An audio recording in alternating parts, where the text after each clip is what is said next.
Meet The Lot, native token of Lukki Exchange and the most potential tool for investing this year. Trade now on P2B, B2B and Lukki.io. Crack on, otherwise we'll get behind and then we'll all go home late and everything will go horribly wrong. So welcome back. I hope you had an interesting lunch. Did you talk to new people? Yay, good. That's what I like to hear. I annoyed some people by standing next to them and then forcing them to talk to me as well. Okay, so we've got a keynote session next, which is very exciting. We've got Sidonie Kingsmill from Her Majesty's Courts and Tribunal Service. So, Sidonie.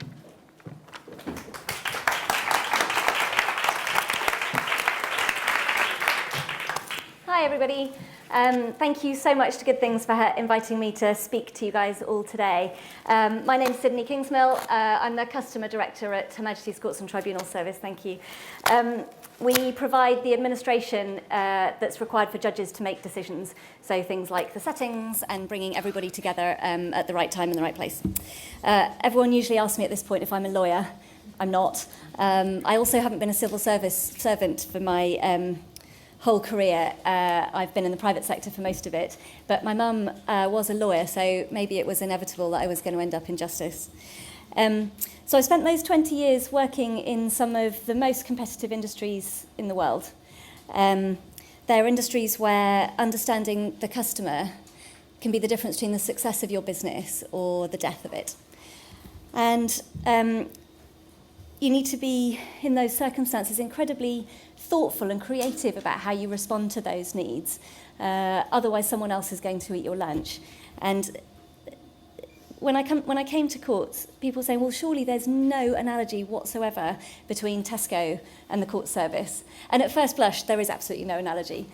We can't choose our customers. Our customers tend not to have a choice about whether they are engaging with us.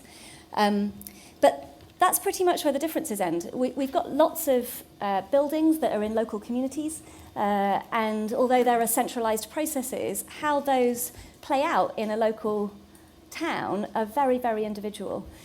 So transforming ourselves to be an organisation that is just a little bit more like Tesco is one of the challenges that court reform is facing. So the experience that I'm bringing to HMCTS is sort of understanding how people need to use a service and how they might respond to it. And part of my role is helping HMCTS to be the kind of organisation that listens to and responds to feedback. And a big part of that is opening up and becoming an open organisation, not a closed organisation. Particularly with people who work in the communities where our services land. Because if we don't, we won't be able to design services that work for people. So another bit of opening up is saying it's okay if you tweet about what I say or record stuff. That's totally fine.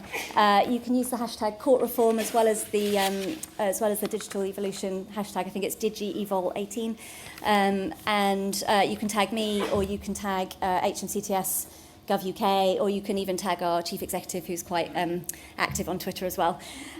So having said all of that, let me just describe the scope and vision for court reform as briefly as I can. So it encompasses all the jurisdictions. It's criminal, civil, family, and tribunals. It can be really forbidding to people and hard to navigate. There's almost nobody who needs to access our services who doesn't need help of some kind or another. Pretty much everything's hard. There's nothing simple. And we tend to use some of the same processes for very complex and serious cases as we do for some more administrative and simple cases. And we certainly need to be more proportionate about how we do that. It's also super inefficient. Can I just see a show of hands? Has anyone ever been into a court or a tribunal building? Has anyone been in the last, so that's about, I'd say, 65% of the people in the room. Has anyone been in the last 6 months? Okay, so not very many. Has anyone been into a Crown Court building in the last 6 to 8 months? Probably not, judging by that. Yeah, okay. So one of the things that we've started to do is take paper out of those buildings. And what that does when you bring those online, just internally, is it starts to speed things up and make things a little bit more efficient. But I'll tell you a bit more about that in a minute. It's also overstretched. So justice isn't a protected department, and under austerity, if you're not hospitals and schools, then you're having to make quite significant cuts to how you run your services. And at the beginning of when we were making the case for reform, the justice system was showing a serious amount of strain, still is, and we were at risk of not being able to do justice properly. So we managed to get a big investment from the Treasury, and most of what I'm going to tell you next is about that. So this is what those of you who've been in a court building might have seen. This actually isn't the worst picture. I took another one when I first arrived, and it had sort of this one on the right-hand side in several rows across several different offices. Paper is everywhere, and it still is today, and we need to do a better job. How many people would look at that picture and think, wow, our justice system, I mean, I really have confidence in it. I mean, luckily, most people don't have to touch the justice system, and so confidence in the UK, well, we cover England and Wales primarily, a couple of Scottish tribunals as well. The confidence in our justice system is very high, but most of that's because no one's ever had to use it. And at the moment, when you do touch it, I know it sounds awful, but it's true. If you do touch it, your confidence does go down, and this is part of the reason for that. Reform is about switching that around and making every interaction with the justice system increase your confidence in the justice system and feel that the thing that you're going through is just. So we operate under a sort of joint venture between the Lord Chief Justice, who's the most senior judge, courts judge in the land, the senior president of tribunals, who's the most senior tribunals judge in the land, and the minister, the Lord Chancellor. And it's, I mean, that comes with its own challenges, but it's a really, really great triumvirate because it means that everything that you do has real backing from quite a number of people. We have some guiding principles, and they're all jolly good, but the one that I'm going to talk about most is the bit about putting people at the heart of it. And then in a minute, I'm going to go and show you some examples of what we're doing. Actually, can you go back one? Thanks. I'll leave those up for you to have a look at. I mean, our reforms are super ambitious. We're trying to do something across all of those jurisdictions, once-in-a-generation opportunity for change to make things better. And I'll be asking for your help to help us do that along the way. So, what's the current state? So for the first, we're about halfway through, just not quite halfway, almost halfway through. And we focused on some of the simpler, more administrative elements of reform first. And when I say simple, they're not necessarily simple for people to navigate or to use, but they don't involve as many attendances at court or hearings. So they're slightly simpler for us to administrate and make more efficient. The first one is apply for a divorce. This is live at the moment. It used to look a bit like this, and now it looks a bit like this. I mean, you don't need to look at it in detail to know that it's better. It's written in plain English, it's simpler to navigate, and there's help embedded in the form. We've got, I'm not going to show you the next video, but I am going to show you the one after that. I've got a video which shows how it works, but if you do want to practice applying for a divorce, you can just go online. Try it. Don't press submit, you don't get your money back.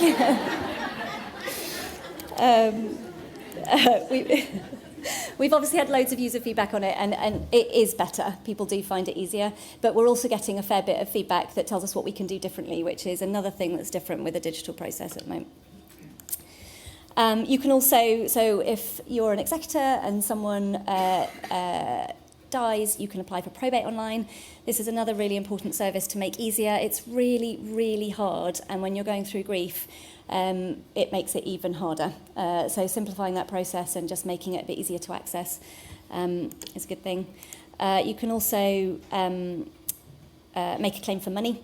This is if you're having, say if you're a small business and someone hasn't paid you, you can follow that up in the courts. There's also a fair bit of signposting available to what you should do before you go to court to do it. So try and do something else instead, make court last resort. And you can actually settle out of court online as well.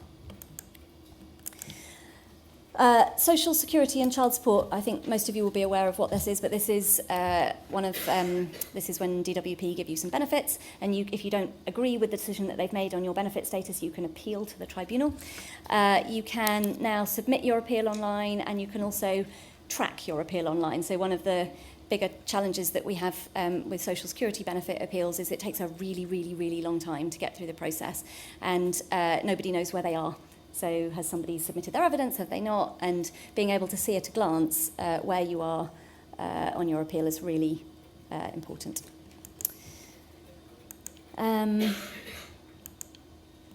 There's also some stuff we've done in crime. I will play this video, if you don't mind, and talk over it while it's going. So this is if you've had if you've done something a little bit bad. So it's not for major things. It's not for stuff that would require you to end up in jail or have any significant sentence. But it's things like if you don't pay your TV licence, if you jump the gates at Victoria Station. And if you don't turn up, you get done in your absence, and then you can sort of go through a really quite labour-intensive process afterwards to try and get the thing righted. This allows you to do a lot of that online, all of it online, in fact, and makes the process much smaller. And it's easy. So you can skip on. We don't need to watch the end of the video if it hasn't finished. And next one. Okay, good. So those were all the sort of bits and pieces that we've done and that are out in the public domain at the moment. And if anyone wants to have a look at any of those in more detail, you can go onto gov.uk and explore around those. We've also been doing a whole load of stuff on infrastructure behind the scenes. So things like putting Wi-Fi into courts. It's quite hard in listed buildings, so we haven't finished.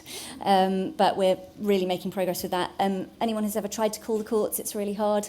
And quite often you can't get through and you have to try lots and lots of times. We're doing a lot of work with improving our handling of telephone calls and making sure we do answer them, and when we do, that we're able to answer people's questions.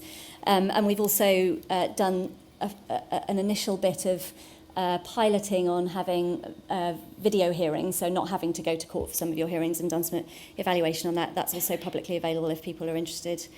And then a bit more behind the scenes, we're looking at a complaint system that allows us to spot mistakes that are the patterns in mistakes, so we can see what goes wrong more systematically and start to fix the ones that are really big. And we've already removed so much paper that we count it in tall buildings worth. So I think I stopped counting when we passed the Shard, but I noticed that the Lord Chief said something this morning in his evidence to the Select Committee about how much we'd saved, and it had definitely gone past the Shard, so I'm out of date.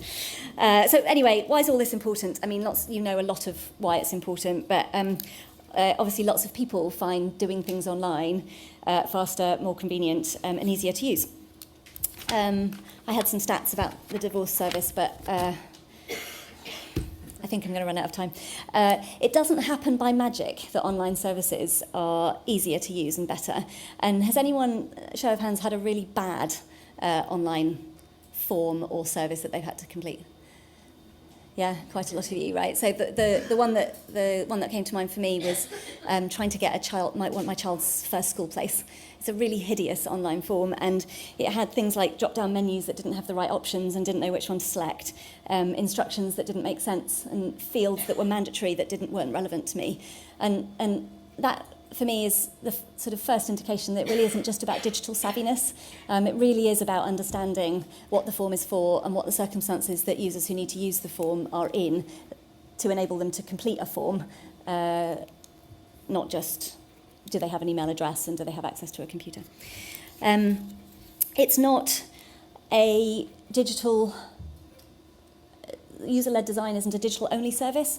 We think we should be applying it to the entire service and coming up with a proper multi-channel service that gives people choice and is better for people regardless of the channel that they choose. They should be able to complete an application form on their phone or print it off or have it sent to their house so that they can sit with somebody to fill it in together, or maybe sit with several different types of people, maybe some people at home, and then for a specific bit go and get some special advice on that particular bit. It's not a nice to have. This is the thing, being user-led is the thing that makes it work. If I was still in the private sector, we'd call it just good business sense. But in the public sector, it's about the easier that we make our services to access, the easier we make them to understand and to progress, the more we can reduce unnecessary contact and improve their ability to reach the outcome that they need, the better value it is for the taxpayer, and the more we're likely to be able to give great services But oh, this is lovely. What happens if I can't go online or I don't want to? Well, that's okay too. So digital by default isn't a court reform principle. We're calling it appropriately digital instead. Paper forms, in-person hearings, telephone support, all of these are still going to be part of the service that we offer. And I think there's no reason why picking a paper route can't give you access to loads of the benefits that court reform offers. So as I wanted to give you some examples of what I mean by that. We've already moved our legacy forms, the ones that aren't at the front end of reform, so not the ones I've talked to you about. We've already moved all of the legacy forms onto from Form Finder onto gov.uk, and that gives us a couple of things. Firstly, it means you can search for them more easily. Don't know if anyone's ever tried to use Court Form Finder, but it was awful. Gov.uk is really intuitive and has a proper search function. And it also means that there is a plain English description of what that form is next to it, so that you can be a bit more confident that you've got the right one. We're working on redesigning those forms so that they're more similar to an online form, they're easier and more intuitive, and that there's more help embedded in it. And they'll have the same standards as our online forms, so that you can download them to your phone. And we'll make them scannable, so that people can, even if they do input a paper form, they can still benefit from a digital back-end, digital processing, and of course that track my case functionality that I showed you on Social Security. And then it's a small thing, but we also want to make sure we're giving people the option on all of our forms to put an email or a phone number so that they can still benefit from text updates and email updates. Because just because you don't want to complete it online doesn't mean you don't have a phone. So lots of that. And then also, how do you access it? So a lot of the times now, if you phone up our telephone numbers, you will get sent to CAB to get a form. That's not good enough. We want to still we want to make sure that the forms are available at CAB, but we need to make them available in many more places. And we want to make sure wherever they go that they do get access to the most up-to-date form. So, I mean, it's not all about getting hold of our forms, is it? When you're going to complete the form. Some of it's really light touch. Sometimes you just need a bit of online guidance. Sometimes it might be a quick telephone call. And the kinds of, obviously for others it's more complex, and the kinds of support that you might need, I try to categorise into 4 buckets because there's loads. Oftentimes you will need some legal advice. That's a very specialist kind of support. You might also need, separate to the legal advice, some support with just the process. What am I supposed to do? What's the process I should follow to get a good result? It's really stressful for me at the moment. It's the worst period of my life generally, going to court. And so I probably need some emotional support of some kind. And then there's digital support, of course, as well. And in the olden days, your lawyer might have provided the first 2 and maybe a bit of the emotional support as well.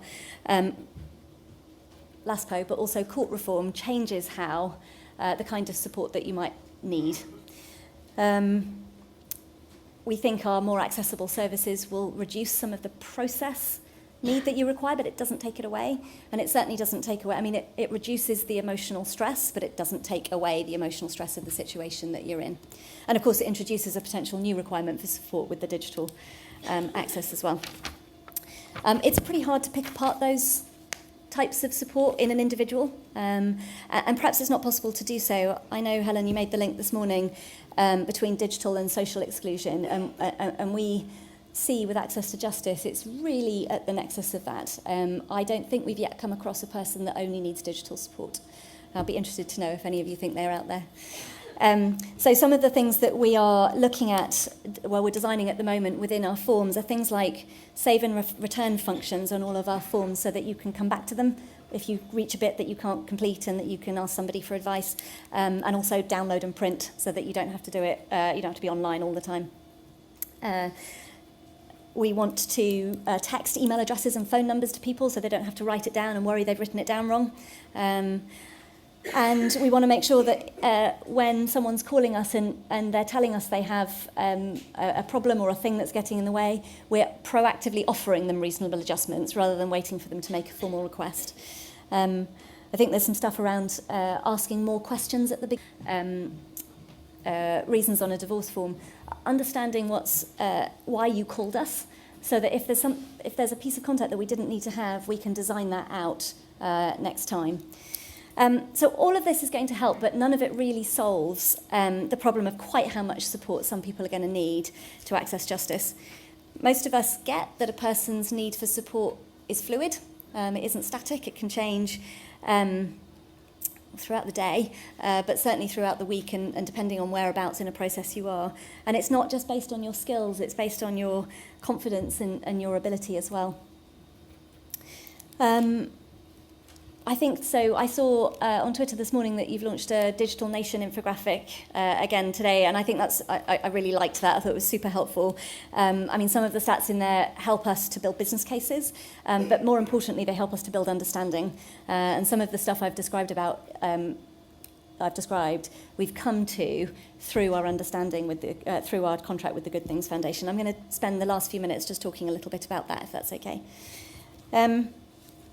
So, obviously, a key strand of the UK digital strategy is about giving everybody access to the digital skills they need. When you have a legal need that needs to use a court or a tribunal service, it's a sort of moment in time.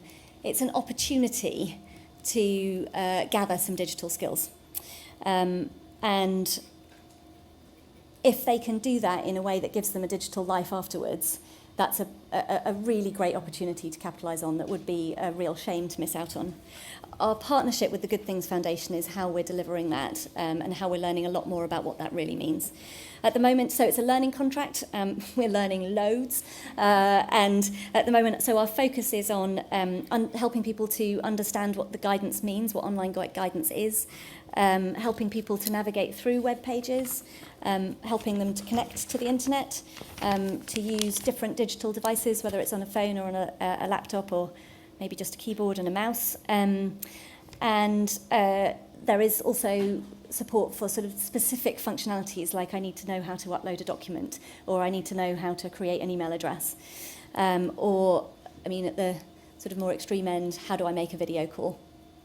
And we've done the first phase of the contract, so we designed, tested, delivered and evaluated probate and the single justice service, and you can access that support on the phone or through an in-person appointment. And we're going to be introducing web chat later in the year. So we've just started, though, this month on phase 2. What that means is more centres that can deliver our in-person service, more locations, and different models of support. So we're also exploring what does it mean for somebody to go out to your house or somewhere that's near you and more convenient for you to help you with your court service. You don't necessarily have to come to an online centre.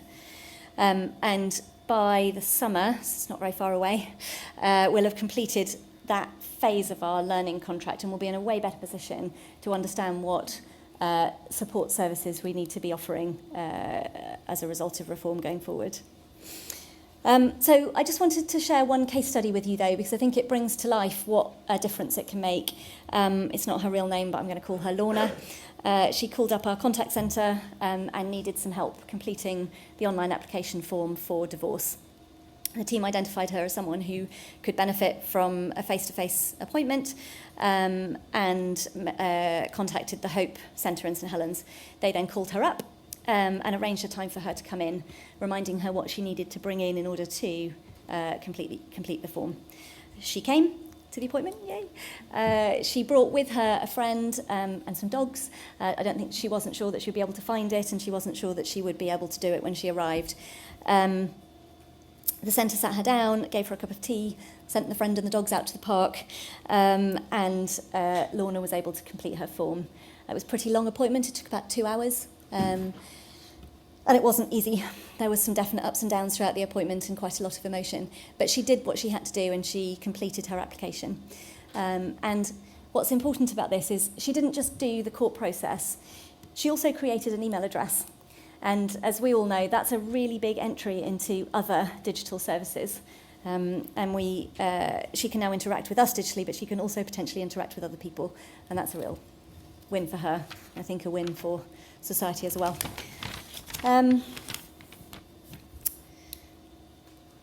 So I know it's not easy. We're using our investment to make really big improvements to access to justice and courts and tribunal services. And I'm hugely grateful to the Good Things Foundation and to everyone who's given their time and patience to make things better in justice for those who need it most. And I know a lot of you are sitting in the room at the moment. Please do keep in touch. Let us know your thoughts on what we could be doing differently and what we could be doing more of. We've got 3 more years to go, so there's loads more to come.